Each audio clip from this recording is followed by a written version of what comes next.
This is the walkthrough of the bumper I just got from eBay. Nice little D-rings. These work great. Same on that side, and it goes flush with that. I ordered a license plate relocation kit for this. So it pulls out like that. Does pretty good. Reason I ordered is I had it right here, my spare tire, and it was making my tailgate go down, so I didn't want that, so I ordered this. I have this bolt, I just didn't put it in.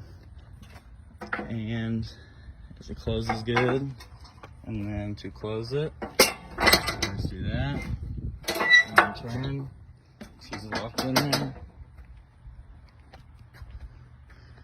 Definitely would recommend this to my friends. I love it. It's a great bumper.